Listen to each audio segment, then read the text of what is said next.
today. Which of these two teams, the young Pelicans or the veteran Suns, which one will wind up going farther this season? The Suns.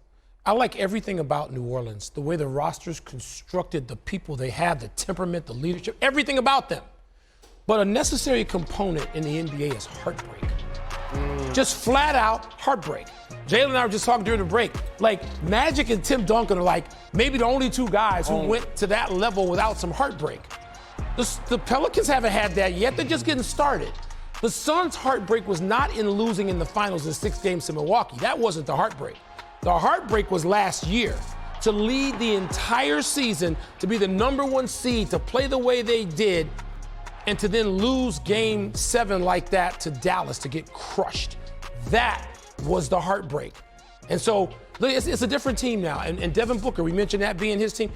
CP3 doesn't have to shoulder all that anymore. Devin Booker is carrying a lot of that load. He is assertive in a way he wasn't 3 years ago as he grows into that role.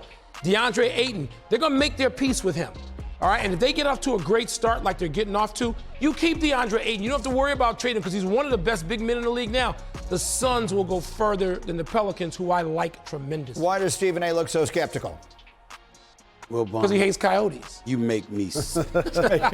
You make me sick. I love this man, but he makes me sick right now. If heartbreak was the recipe for championships, the Knicks would be 10-time champions. I mean, I can't believe you're having a conversation about heartbreak on national television. Just a few feet away from me with the Knicks. They've been breaking hearts for decades, okay? New York is walking around. The most famous and the most expensive psychologists and therapists reside in New York because there's New York Knicks fans everywhere. They got some wins offices. I don't want to hear that. They got some wins coming in with all the heartbreak they've given you. Whatever. The point is Heartburn. It's the Pelicans. Okay? Because let me tell you something. You can bring up all that heartbreak all you want to. If Zion Williamson was healthy last year, I think New Orleans would have knocked Phoenix out in the first round. And I respect the hell out of Phoenix. And Devin Booker's a superstar. I get all of that. And this year, I'm looking at them, and I see them. They're the #3 defense in the NBA. Pelicans number 3 offense in the NBA. Zion with Ingram, Valanciunas, and these brothers right here. I'm sorry. I'm of the mindset it's the Pelicans. Wow. And you guys both make convincing arguments. And I waffled mentally twice. At first, I was with you, and then I was with you. But I really agree with Stephen A. Here's why. Watching the Suns lose in the playoffs last year was reminiscent of me of watching a boxer get knocked out really good for the first time. Right. You can still get back into the Pacquiao. ring, but sometimes they just never the same. Yeah. And I thought the way the Suns made it to the finals and then lost like that, that was their window. And I think the Pelicans are an ascending team. They have 2 young all-stars in Zion and Ingram. They have height, they have bulk, they have depth, they have youth. And Willie Green was on their staff.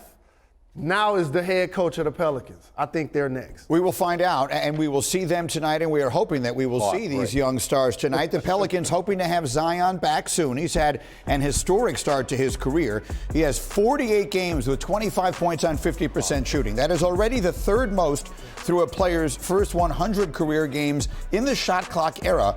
You see the legendary names on your screen. Only Walt Bellamy and Kareem Abdul-Jabbar had more. Thank you for watching ESPN on YouTube. For live streaming sports and premium content, subscribe to ESPN+.